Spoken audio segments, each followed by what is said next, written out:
أعوذ بالله من الشيطان الرجيم بسم الله الرحمن الرحيم جزا الله عنا سيدنا ومولانا محمدا صلى الله عليه وآله وسلم ما هو أهله ربي زدني علما ربي زدني علما ربي زدنی علما۔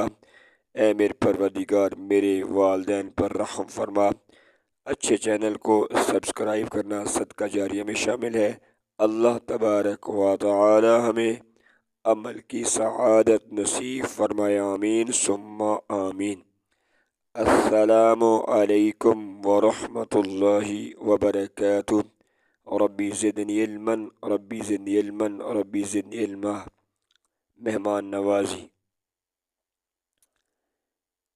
اسلام کی تعلیمات میں مہمان نوازی کو ایک بنیادی وصف اور اعلیٰ خلق کے طور پر پیش کیا گیا ہے۔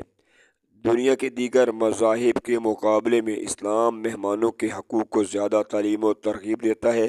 کھانا پیش کرنا تو ایک ادنیٰ پہلو ہے۔ اسلام نے مہمان کے قیام و طعام کے ساتھ اس کی چھوٹی سے چھوٹی ضروریات کی دیکھ بھال، بے لوث خدمت اور خاطر تواضع اور اس کے جذبات کے خیال رکھنے کی بھی تعلیم دی ہے۔ ایمان کی علامت مہمان نوازی ایمان کی علامت ہے اور انبیاء کرام علیہم السلام کی سنت ہے۔ اللہ کے پیارے حبیب صلی اللہ علیہ وآلہ وسلم کا فرمان عالی شان ہے، جو اللہ اور قیامت کے دن پر ایمان رکھتا ہے اسے چاہیے کہ مہمان کا اکرام کرے، مہمان کی عزت کرے، مہمان کی خدمت کرے۔ نبی کریم صلی اللہ علیہ وآلہ وسلم کے اوصاف میں ایک وصف مہمان نوازی بھی ہے۔ آپ صلی اللہ علیہ وآلہ وسلم خود مہمانوں کی خدمت کرتے تھے، حتیٰ کہ آپ نے قرض لے کر بھی مہمان نوازی کی ہے۔ حضرت ابو رافع کا بیان ہے کہ ایک بار بارگاہ رسالت مآب میں ایک مہمان حاضر ہوا۔ آپ علیہ السلام نے مجھے ایک یہودی سے ادھار غلہ لینے کے لیے بھیجا، مگر یہودی نے رہن کے بغیر آٹا نہ دیا، تو آپ صلی اللہ علیہ وآلہ وسلم نے اپنی زرہ گروی رکھ کر غلہ ادھار لیا۔ مہمان نوازی کی فضیلت پر احادیث مبارکہ۔ آپ صلی اللہ علیہ وآلہ وسلم کا فرمان عالی شان ہے کہ جس گھر میں مہمان ہو اس گھر میں خیر و برکت اس تیزی سے اترتی ہے جتنی تیزی سے اونٹ کی کوہان تک چھری پہنچتی ہے۔ آپ صلی اللہ علیہ وآلہ وسلم کا فرمان عالی شان ہے کہ جب کوئی مہمان کسی کے یہاں آتا ہے تو اپنا رزق لے کر آتا ہے، اور جب اس کے یہاں سے جاتا ہے تو صاحب خانہ کے گناہ بخشنے کا سبب بن جاتا ہے۔ آپ نے ارشاد فرمایا کہ آدمی جب اللہ پاک کی رضا کے لیے اپنے بھائی کی مہمان نوازی کرتا ہے تو اس کی کوئی جزا اور شکریہ نہیں چاہتا، تو اللہ تبارک و تعالیٰ اس کے گھر میں 10 فرشتوں کو بھیج دیتا ہے جو پورے 1 سال تک اللہ تبارک و تعالیٰ کی تسبیح و تحلیل اور تکبیر پڑھتے ہیں اور اس بندے کے لیے مغفرت کی دعا کرتے رہتے ہیں، اور جب سال پورا ہو جاتا ہے تو ان فرشتوں کے پورے سال کی عبادت کے برابر اس کے نامہ اعمال میں عبادت لکھ دی جاتی ہے۔ اور اللہ تبارک و تعالیٰ کے ذمہ کرم پر ہے کہ اس کو جنت کی پاکیزہ غذائیں، جنت الخلد اور نافنا ہونے والی بادشاہی میں کھلائے۔ مہمانوں کے حقوق مندرجہ ذیل چیزیں مہمانوں کے حقوق میں شامل ہیں۔ مہمان کی آمد پر اسے خوش آمدید کرنا اور اس کو اپنی حیثیت کے مطابق پرتپاک استقبال کرنا، مہمان کے ساتھ بات چیت کرنا، اس کو پیار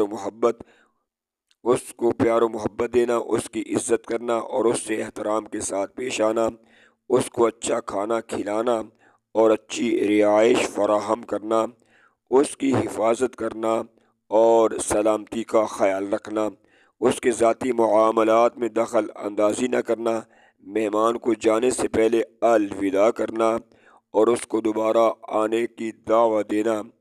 مہمان نوازی کے فوائد۔ مہمان نوازی کے بہت سے فوائد ہیں، جیسا کہ مہمان نوازی سے معاشرے میں محبت اور بھائی چارے کو فروغ ملتا ہے۔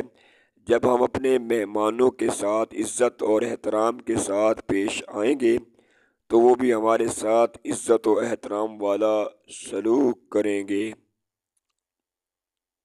مہمان نوازی سے تعلقات کو مضبوط بنانے میں مدد ملتی ہے۔ جب ہم اپنے دوستوں اور رشتہ داروں کو مہمان کے طور پر اپنے گھر میں بلاتے ہیں تو اس سے ہمارے رشتے مضبوط ہوتے ہیں۔ مہمان نوازی سے معاشرے میں مثبت ماحول کو فروغ ملتا ہے۔ مل جل کر بیٹھنا، پاکیزہ گفتگو کرنا اور اکٹھے ہو کر محبت بھرے انداز میں کھانا کھانا، یہ سب معاشرے میں مثبت ماحول کو فروغ دینے میں مدد کرتے ہیں۔ مہمان نوازی اور ہمارا معاشرہ۔ افسوس کہ آج کے اس ترقی یافتہ دور میں مہمان نوازی کی قدریں اور ثقافت دم توڑتی نظر آ رہی ہے۔ گھر میں مہمان کی آمد اور اس کے قیام کو زحمت سمجھے جانے لگا ہے، جبکہ مہمان اللہ تبارک و تعالیٰ کی رحمت ہوتا ہے۔ ایسے حالات میں مہمانوں کے لیے گھروں کے دسترخوان سکڑ گئے ہیں، لوگ کنجوس بن گئے ہیں۔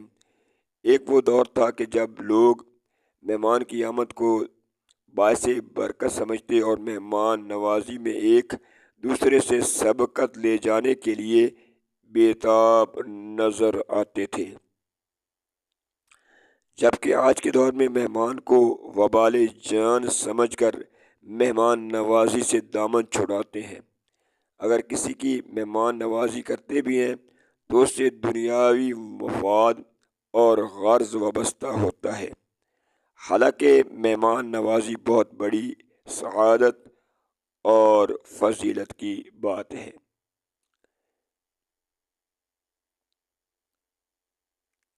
اللہ تبارک و تعالیٰ کی بارگاہ میں دعا کرتے ہیں ہمیں مہمان نوازی کے آداب کا خیال رکھنے کی توفیق عطا فرمائے۔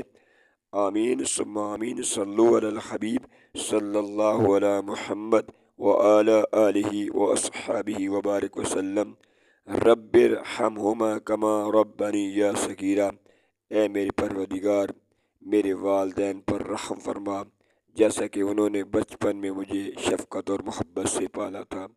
اللہ تبارک و تعالی ہمیں سچا پکا مسلمان بنائے۔ آمین ثم آمین۔